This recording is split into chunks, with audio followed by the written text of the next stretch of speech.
Efesios 2,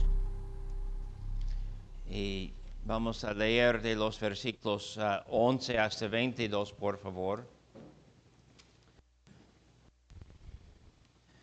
Tenemos que guardar que en esta sección tenemos en términos prácticos la aplicación de lo que el apóstol nos enseñó en capítulo 1 de la predestinación, en capítulo 2, versículos 1 a 10, en cuanto a la gracia y salvación por gracia. Y ahora algo de la aplicación de esto. ¿Qué significa ahora toda esta enseñanza? Y debemos estar claros porque la aplicación aquí es doctrina, enseñanza, nueva realidad que es nuestra en Cristo Jesús. Y claro, causa para nosotros algo de gozo y claro, tiene luego su aplicación en cuanto a la iglesia. Obviamente vamos a leer de esto poco luego. Pero hay volúmenes de verdad aquí y me parece importante no pasar demasiadas semanas aquí. Entonces hoy tenemos una vista de ojo de pájaro en estos versículos. Y la semana que entra vamos a aplicarnos a un texto más específico. Y luego voy a seguir estudiando para checar si debemos tardar un poquito más en esta sección. Pero siempre busco sus oraciones cuando pienso en mi necesidad de predicar con ustedes.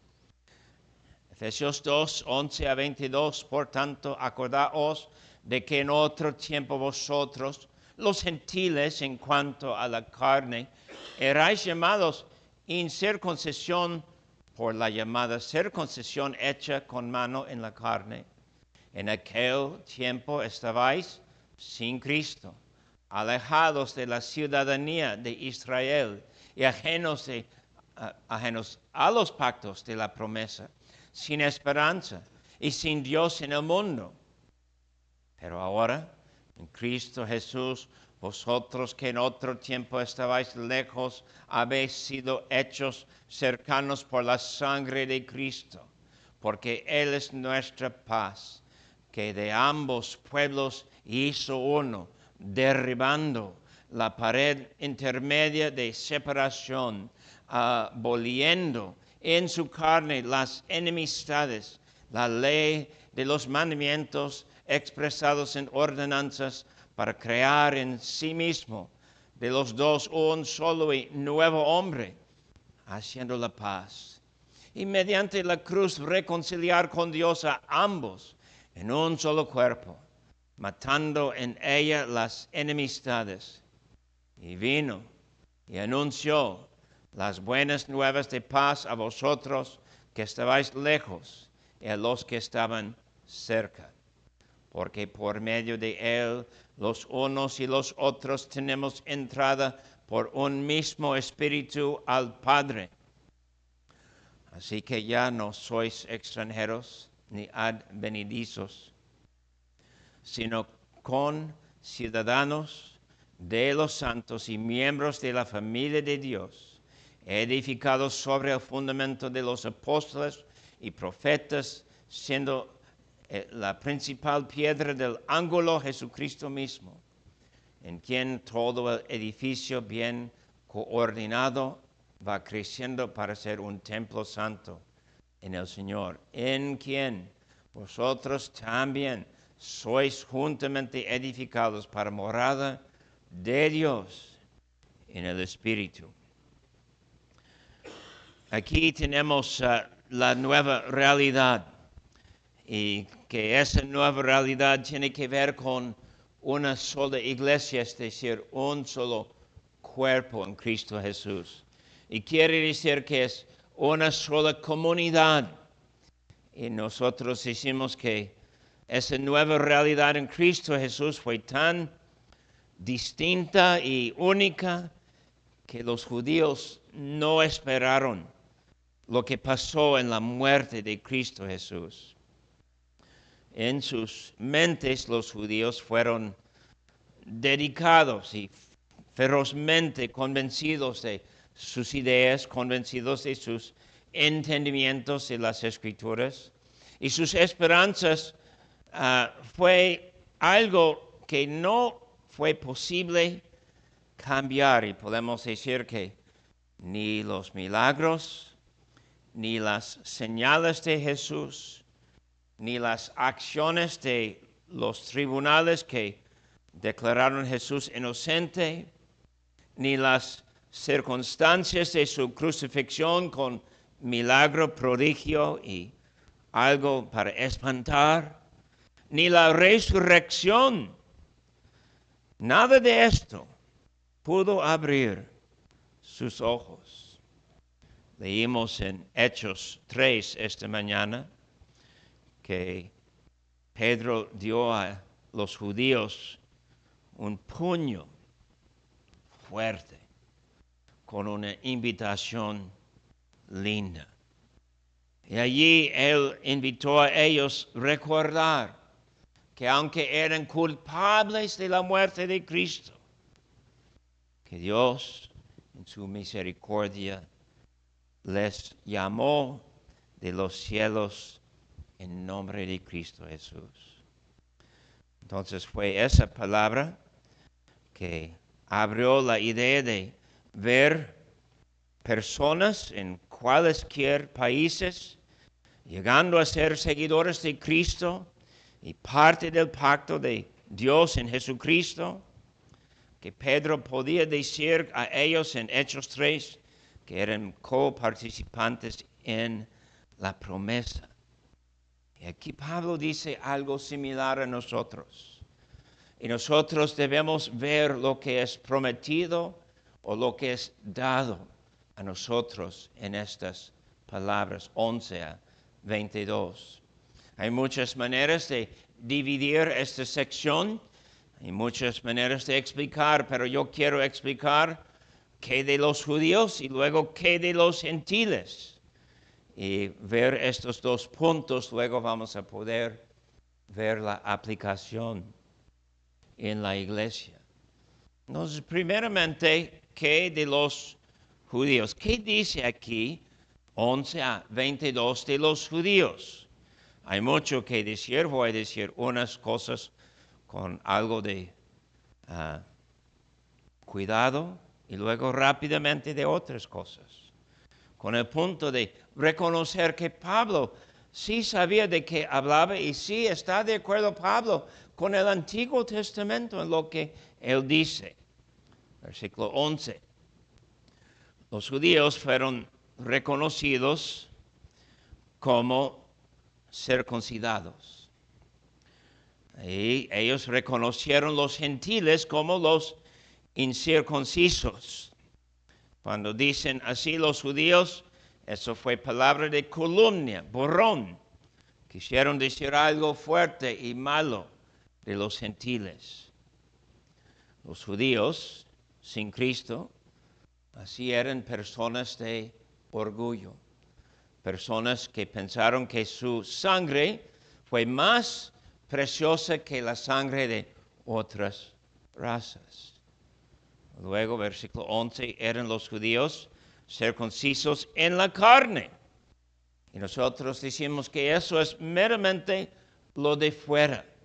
Hoy en día tenemos muchos en la iglesia que son bautizados y dicen con algo de orgullo similar a los judíos que son bautizados. Pero es meramente aquí un rito de que hablaba Pablo. No nos dice de su corazón, no nos dice de su hábito, no nos dice de su conversión, solo dice de algo de circunstancia por fuera. Versículo 12 dice que los judíos tuvieron el pueblo, tuvieron el país, eran ciudadanos con los patriarcas. Y claro, podemos reconocer eso y es verdad. Pero en oír esto, preguntamos, ¿es esa bendición? ¿Es esa bendición en realidad en Cristo Jesús? Pues hasta cierto punto Romanos 9 confirma que sí. Y podemos decir que aquí hay más bendiciones que tuvieron ellos. Versículo 12 del pacto, de tener esperanza, de tener Dios. Y claro, cuando pensamos así, nosotros podemos decir, versículos 13 y 14, ellos, los judíos, antes de Cristo, eran pueblo separado, un país reconciliado con Dios en un sentido, pero un país separado del mundo por acción de Dios con el propósito de causar el mundo ver la acción de Dios. Entonces, llegamos poco más en el texto, versículo 16. Y ahora Pablo habla en distinción. Los judíos también son reconciliados con Dios. Son un solo cuerpo con todos los gentiles, creyentes obviamente, y son unidos con los gentiles sin enemistad en Cristo Jesús. Ahora decimos algo más excelente de ellos. Ahora hablamos de los que, claro, escucharon el Evangelio y recibieron la verdad. Y ahora podemos ir un poco más recio. Versículo 17, recibieron algunos judíos la predicación de buenas nuevas. Versículo 18, algunos entraron en el reino, tienen algo de relación con Dios, acceso.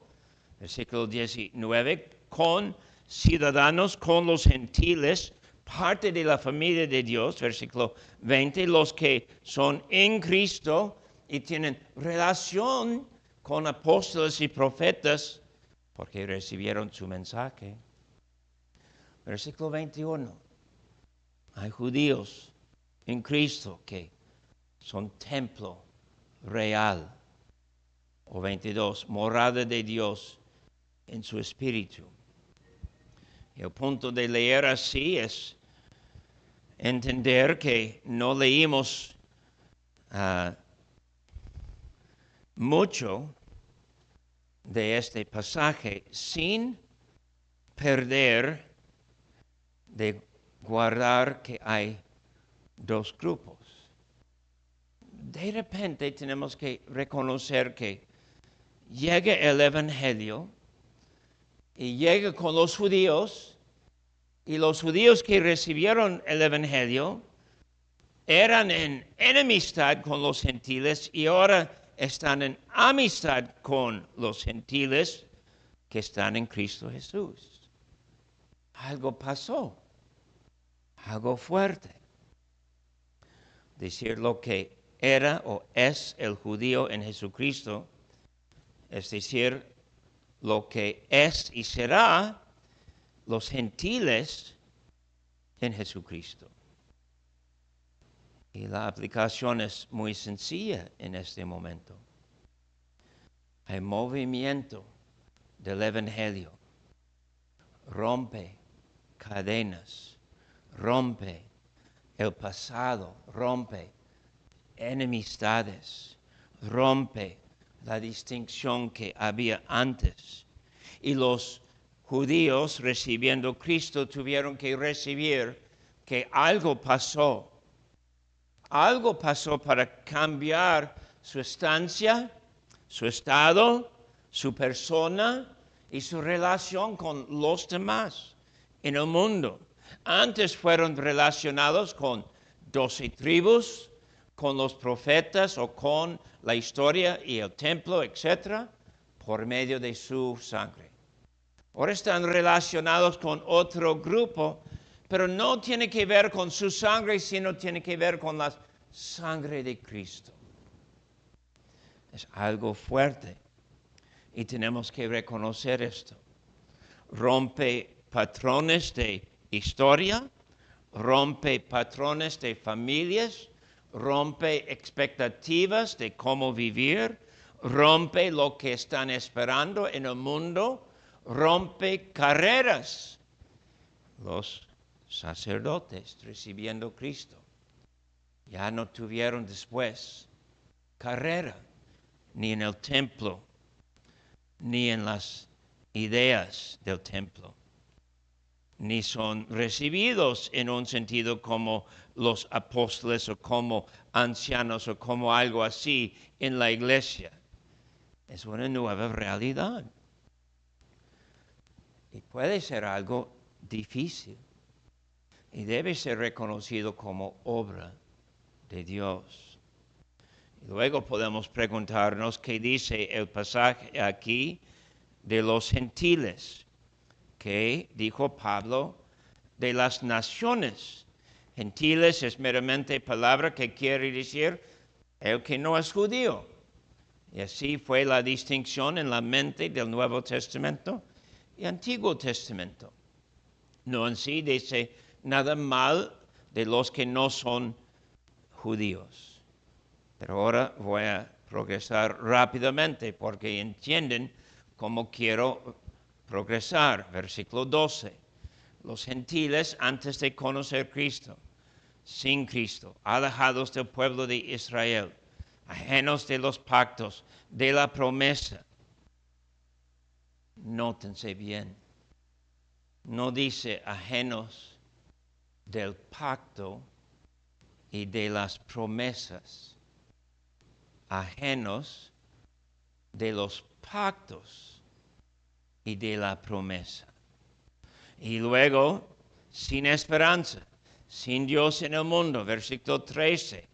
Hechos cercanos, llegaron a ser parte o con los judíos en su comunidad. Versículo 13 también, participantes en la sangre de Cristo. 14, con paz, paz con Dios, parte de un solo pueblo. Siempre cuando hablamos de paz con Dios, tenemos que mencionar que eso es una realidad. No habla aquí de sentimiento. Algunas veces vamos a hablar de sentir un paz. No quiere decir esto aquí. Quiere decir la realidad. Dios no está en contra a los gentiles que llegaron a ser cristianos, creyentes. 15. Los que beneficiaron de esa obra. 16. Reconciliados con Dios. 17. Recipientes de la predicación de buenas nuevas. Fue obra de Dios. Tenemos obligación, queridos amigos, en la iglesia predicar doquier, por todos lados, a cualquier persona. Tenemos que predicar a todos. Pero mientras vamos predicando, no alcanzamos todos. Pero tenemos esta seguridad cuando Dios nos manda predicar y vamos predicando. Dios hace algo más allá de asegurar que estamos predicando a los escogidos suyos. Luego, versículo 18, los gentiles tuvieron entrada con los judíos. 19, no extranjeros, no advenedizos. Advenedizos quiere decir el opuesto de ciudadanos. Y no entiendo por qué es así, traducida la palabra.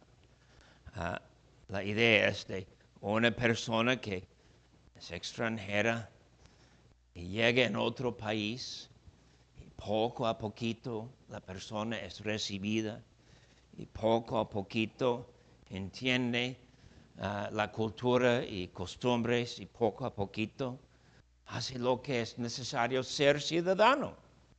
Y ahora son ciudadanos los gentiles.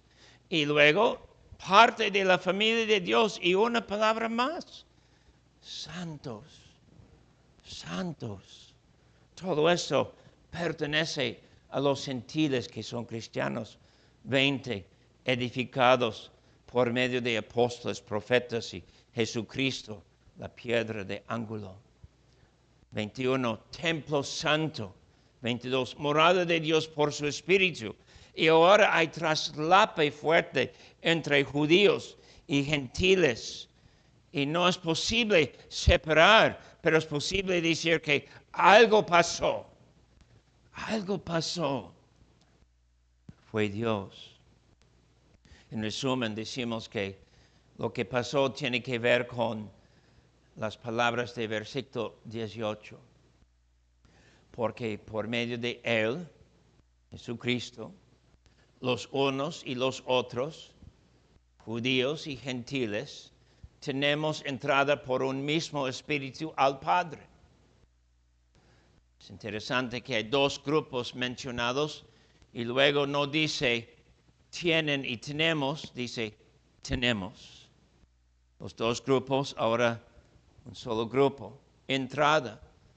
Y es mencionado 3 personas por medio de Jesucristo, por un mismo espíritu, al Padre. Y claro, nos preguntamos, ¿qué fuerza, qué autoridad, qué poder tiene el Espíritu, el Hijo y Dios el Padre para llevar a cabo esta acción? Es una obra espiritual, es un milagro de su poder, es algo que tiene que ver con la eternidad, tiene que ver con hoy, cuando escuchamos la predicación y recibimos la predicación y decimos a todos que somos parte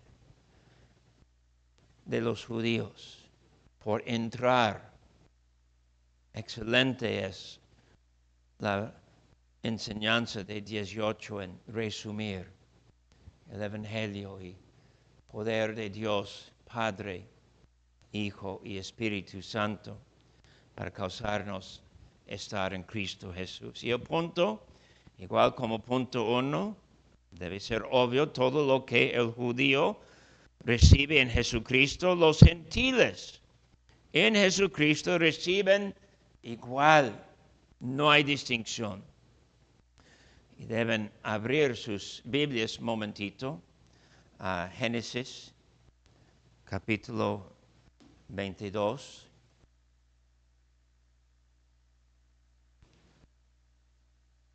Y a lo mejor saben el contexto poquitito. Es cuando Dios mandó a Abraham sacrificar a su hijo. Y versículo 18, la promesa que es repetida en Hechos 3:25. En tus simientes serán benditas todas las naciones de la tierra, por cuanto obedeciste a mi voz. Entonces suena que ahora es promesa nueva y que Dios pone la promesa nueva por la acción de Abraham en obedecer y ofrecer su hijo en sacrificio. Y luego Génesis 26 y versículo 4. Multiplicaré tu descendencia como las estrellas del cielo y daré a tu descendencia todas estas tierras. Y todas las naciones de la tierra serán benditas en tu simiente. Y nos preguntamos, ¿de dónde salió esa palabra de Dios? Y claro, regresamos a Génesis 12 para encontrar la respuesta. No es que Dios dio la promesa bajo la condición que Abraham cumplió. No quiere decir así, Génesis 22. Pero Génesis 12, versículo 3, dice exactamente lo que va pasando. Bendeciré a los que te bendijeren, y a los que te maldijeren, maldeciré, y serán benditas en ti todas las familias de la tierra. El pacto con Abraham es como trampolín. Y Dios toma esto como un paso para tomar poder y alcanzar a las naciones en Cristo Jesús. Decimos que Dios en su pacto con Abraham y luego con el pueblo y luego con el rey David fue momento en la historia con fin de recibir todos los pueblos y de todas las tribus y de todos los lenguajes y de todas las familias de la tierra. Y claro, cuando pensamos en esto, tenemos que guardar que los gentiles, Efesios 2, tanto como los israelitas, igual van a compartir las mismas bendiciones. Gentiles, en otras palabras, no son secundarios, no son esclavos y los judíos, los hijos, no son plebes, no canalla, ni chusma, familia, familia en Cristo Jesús, familia, personas que pertenecen a Dios por la misma obra de Cristo que pertenece a los judíos. Y queridos amigos, nosotros sabemos que pasajes así han cambiado nuestro mundo. Donde se vaya el Evangelio, cambia cultura, ley, gobiernos, libertad, esclavitud y todo esto. Y cuando viene el Evangelio a un país y el Evangelio toma raíz entre su gente y estas personas convertidas a Cristo comienzan a crecer en su fe, hay algo que va pasando que no podemos negar ni evitar. O puedo decir así, pensando en aplicar estas enseñanzas, no es posible regresar al mundo como era antes. No. Cuando el Evangelio toma raíz en México, la iglesia va a tener responsabilidad recibir estas enseñanzas y bendiciones y recibir los resultados y consecuencias de estas enseñanzas. Voy a decir en como 7 u 8 puntos, en resumen, cómo son estas aplicaciones. Obviamente podemos decir, Efesios 2, 11 a 22 dice que hay una sola iglesia. Y cuando tenemos tentación, no pensar así, debemos golpear nosotros mismos y decir, no es cierto. Cristo tiene una sola iglesia. Efesios 4, los versículos 3 a 6. Solícitos en guardar la unidad del Espíritu en el vínculo de la paz, un cuerpo y un espíritu, como fuisteis también llamados en una misma esperanza de vuestra vocación, un Señor, una fe, un bautismo, un Dios y Padre de todos, el cual es sobre todos y por todos y en todos. No es muchas iglesias. Una sola iglesia. Tú y yo necesitamos lo que está dentro de otros creyentes. Tenemos que buscar cómo ser parte el uno del otro. Oh, yo sé. Queremos guardar lo que hemos logrado. Queremos decir que hemos recibido mucha enseñanza y quizás nuestros hermanos en otras iglesias no han recibido la misma enseñanza. Ok, entiendo. Me rindo en el punto. Es muy probable que es cierto. Pero a la vez, nuestros hermanos en otras iglesias han logrado en algo de su fe, en algo de su esperanza, en algo de su poder vivir en Cristo, que si estamos prestando atención, si estamos viviendo en humildad, vamos a aprender de ellos, como ellos de nosotros. Una sola iglesia, obviamente, es la enseñanza más fuerte aquí. La realidad de esta enseñanza fue durante la primera generación de la iglesia. Judíos se casaron con gentiles, gentiles con judíos. Reconocían fuertemente cuando fue predicado a ellos esa verdad, que no fue importante escoger para su hijo una mujer de las tribus de los judíos. No, escoger creyente. Fue bien reconocido no guardar amistades, herencias de la familia cuando somos parte de otra comunidad. Una sola iglesia, también podemos unir esta idea como una sola familia. Decir que somos una sola iglesia es una cosa, pero la aplicación una sola familia también es muy importante. Nosotros no tenemos permiso tratar de otras personas como parte de otra familia. Son parte de tu familia si son cristianos. Y tú y yo tenemos igual esa responsabilidad de recibir, de querer, de amar.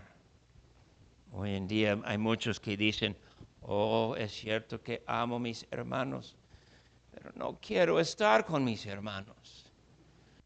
Bueno, si es hermanos carnales, entiendo. Y claro, nosotros tenemos que decir otra cosa cuando hablamos de hermanos en la fe. Quizás vamos a decir, no quiero estar con mis hermanos cristianos, pero cuando digo esto estoy mal. Eso por lo menos tenemos que confesar. Una sola familia. Hay obligaciones también de mantener familia en práctica, de buscar cómo vivir en unión, de concluir un desacuerdo con amor y expresión de ser unidos en Cristo, de superar diferencias y a la vez guardar que algunas diferencias entre nosotros nos hace que la familia es más fuerte. Todos tienen su papel y muchas veces nuestros papeles son distintos, diferentes y debemos regocijar. Yo no puedo hacer todo, tampoco tú. En la familia es igual. Y cuando hay o separaciones o desacuerdo o cualquier acción que nos hace no sentir bien unidos con nuestros hermanos, necesitamos tomar camino, arreglar esto y buscar cómo arreglar esto y orar hasta tener algo de arreglo de esto. Parte de la aplicación también no es solamente una sola iglesia, una sola familia y las obligaciones de vivir así, pero vivir a la luz de Dios con nosotros, Dios entre nosotros, Dios en nosotros. Se nota, ¿verdad?, que el pasaje habla así con la razón de enseñarnos cómo entender la presencia de Dios en la familia.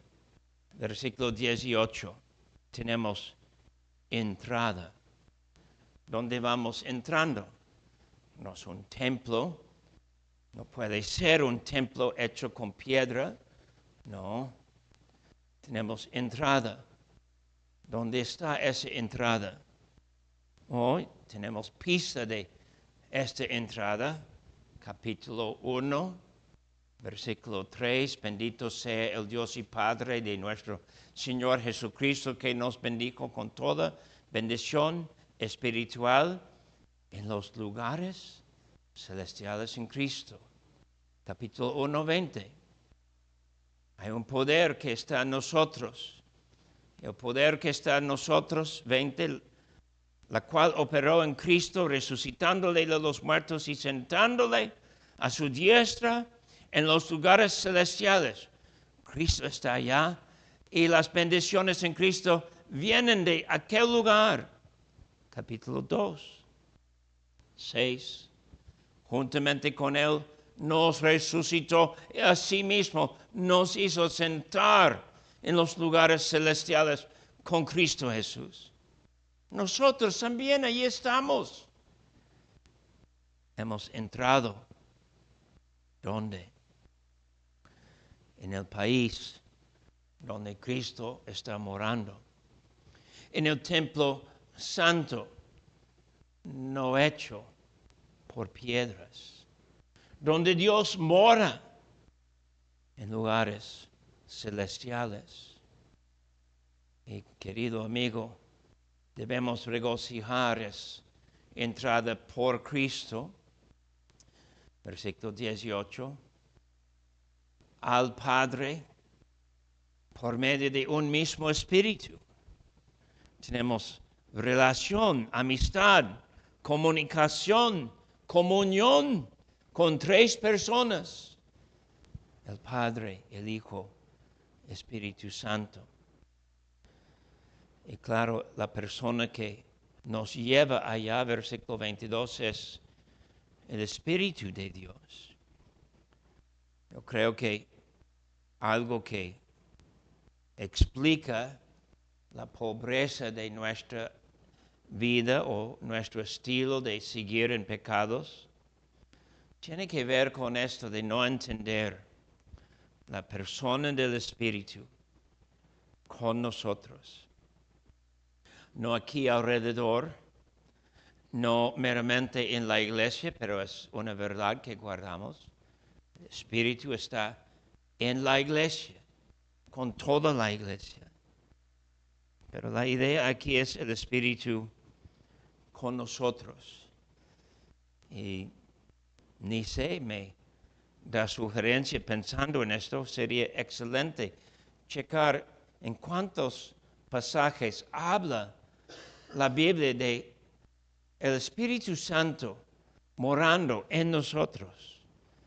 Está en el Antiguo Testamento en profecía, está en los Salmos, está en el Nuevo Testamento en la voz de Jesús, está en el libro de Hechos, está en muchas de las cartas de Pablo.